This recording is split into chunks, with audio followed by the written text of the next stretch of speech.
So you cleaned me up inside. You thought I was to die for. so you sacrificed Your life so I could be free. I could be free. I could be whole. Need some worshipers to lift up the sound of worship in this room. Tell the Lord something. Hey, what's up, everybody? Today is Music Monday at www.poeticexpressions.com. Thank you for tuning in, and if you have not subscribed to this YouTube channel, stop what you're doing now and hit that subscribe button. And today we are talking about gospel music.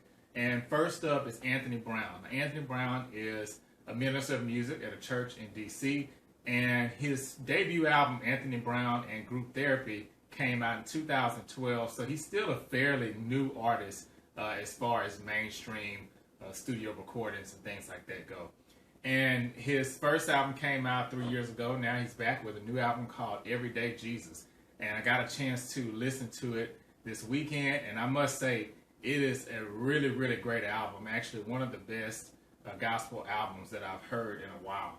And it's not quite, all the way on the fence of contemporary, but then at the same time, it's not all the way on the fence of traditional. I think that he does a great job of straddling that fence and gaining some of those maybe old school gospel fans as well as some from the new school. It's not too radical. It's not something that you would hear maybe on a Kirk Franklin CD, but at the same time, it meshes well with someone like, you could say maybe a James Fortune or Isaac Reed, somebody like that. Not to say that his music is anything similar to theirs, but it will remind you of it as far as the type of songs that are featured. The first single from that album is called Worth. That's a beautiful song. If I had to pick, that probably is my favorite song on the whole CD. And it's basically just talking about how, no one is worthy of the things that God does for us, but, he does it anyway, in spite of us being us. So it's a great song. He has some guest stars on here as well. He has Gay Arbuckle. He has Crystal Rucker on here. And then there's several other people that are featured on the album. The song that Gay Arbuckle is on is called, it is leaving me on my mind right now. I can't remember the name of it. But it's a great song, and Deserve, that's the name of it. And that's one of my standouts, I would say, on this album as well. Kind of a ballad, if you will, a little bit more soft kind of song than Worth is, than the lead single.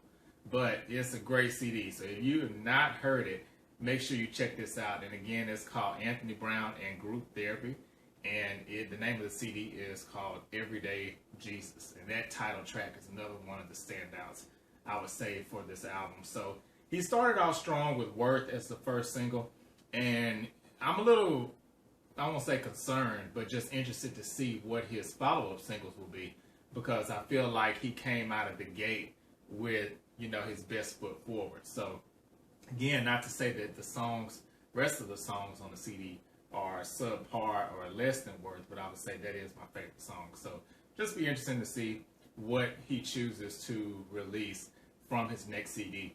And interestingly enough, he writes these songs, produces these songs. I mean, he's a real artist. He executive produced the album, and along with Vashawn Mitchell. Vashawn Mitchell is one of the executive producers on here as well. So some great music there, great gospel music if you're looking for something new to check out. Also new in gospel music is Kirk Franklin is back after almost 5 years since Hello Fear, his 2011 album.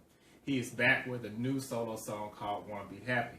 Now, you all may remember about a year ago, I also did a review of a tweet that he posted saying that God's Properties was returning. So when I heard about this song, Wanna Be Happy, I just thought, okay, well, this has got to be it. This is the God's Property song. And when I heard it, God's Property is nowhere to be found.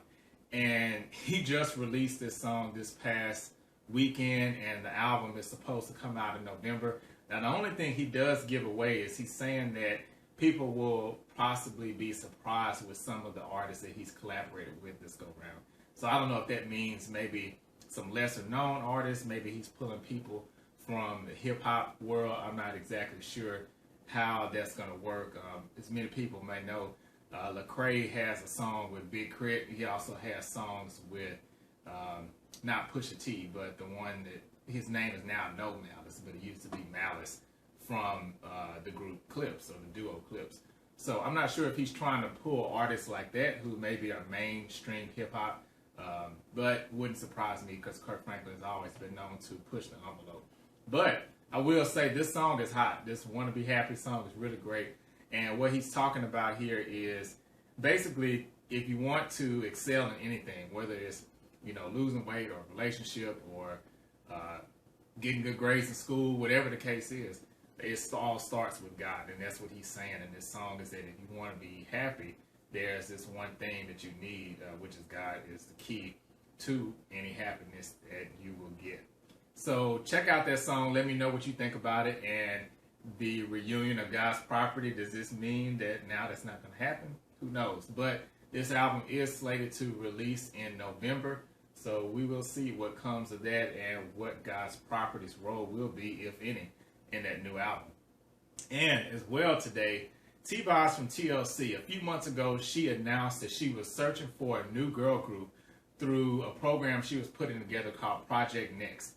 And she was looking for that triple threat, the girl that can sing, dance, possibly rap, just the whole nine, everything that can basically bring to the table kind of what TLC did. And she is finished this search, finished it actually pretty quickly. And two of the members, or the two members of the group, D-Monet is from LA, and she's a trained dancer. She knows ballet and several different types of dance. And she, her look a little bit kind of reminds you of Chili, a little bit, I would say, more so her hair than anything else. And then there's Aja. Aja is actually one of the dancers for TLC. Has a really funky haircut, just really different vibe, kind of edgy image, I would say. And the two of them together, I think, really just make a great team. So I did get a chance to interview them last week, and it was a pleasure, great interview. So make sure you check out part 1 and part 2. Part 1 will be featured on my site, www.poeticexpressions.com, and part 2 of the interview will be featured on dallasblack.com. And so make sure to check both of those out. And again, that's an exclusive interview with ATLA, which is comprised of D-Monet and Asha. So check that out as well. And thanks everyone for tuning in today. And have a great Monday, and I'll see you in 2 weeks.